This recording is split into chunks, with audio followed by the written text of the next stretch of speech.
Tentu ini adalah sebuah keputusan yang diambil oleh Ketua Umum yang melalui proses yang sangat panjang. Sebuah kehormatan buat saya mendapatkan penugasan ini sebagai kader partai. Di samping tentu ini tugas yang tidak mudah, maka kiranya kawan-kawan yang hadir, semua baik secara luring maupun daring, ada kepala daerah, ketua DPD, PDI Perjuangan, DPC, PAC, ranting, anak ranting, Satgas, dan seluruh komponen partai yang lain, kami mohon dukungan, kami mohon kritikan, saran. Inilah momentum buat kita untuk mengkonsolidasikan kekuatan untuk bersatu. One for all for one. Ibu Ketua Umum, Bapak Jokowi, seluruh hadirin yang sangat saya hormati.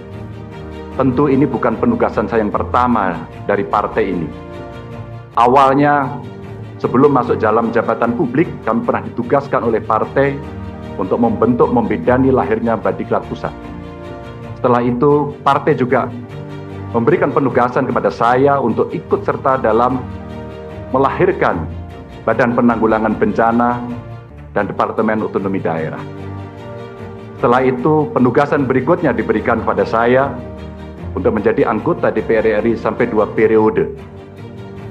Dan sampai dengan hari ini masih dalam jabatan yang saya emban, Ibu Ketua Umum dan PDI Perjuangan memberikan penugasan kepada saya sebagai Gubernur Jawa Tengah 2 periode, dan hari ini Ibu mengumumkan memberikan amanat kepada saya yang jauh lebih berat.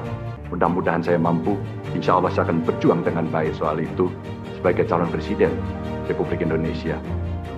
Ibu Ketua Umum, tentu saja proses kaderisasi dan diklat yang saya terima bukan lahir begitu saja. Saya lahir dari partai ini, digembleng oleh partai ini, dan besar di partai ini.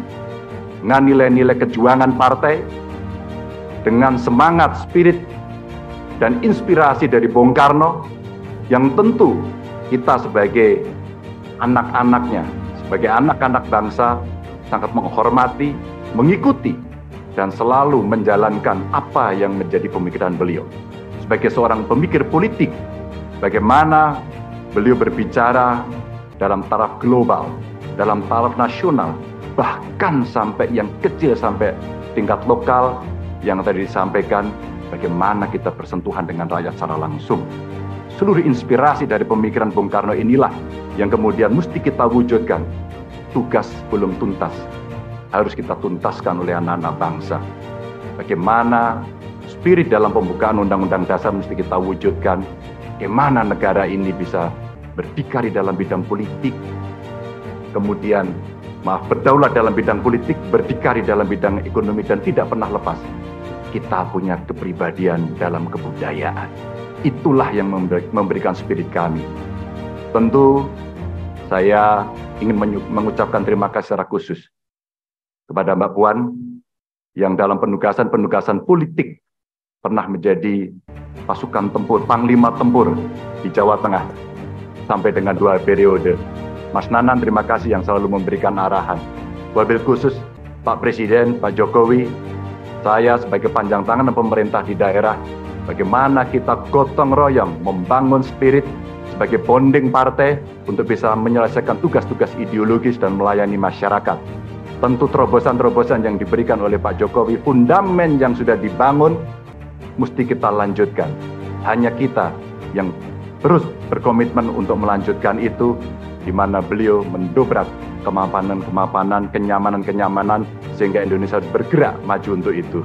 Ibu Mega, terima kasih. Dengan mengucap Bismillahirrahmanirrahim, insya Allah kami akan melaksanakan tugas ini dengan sebaik-baiknya. Dan tentu saja kader-kader lahir dari tokoh-tokoh perempuan yang sangat hebat, tepat di hari Kartini pada hari ini.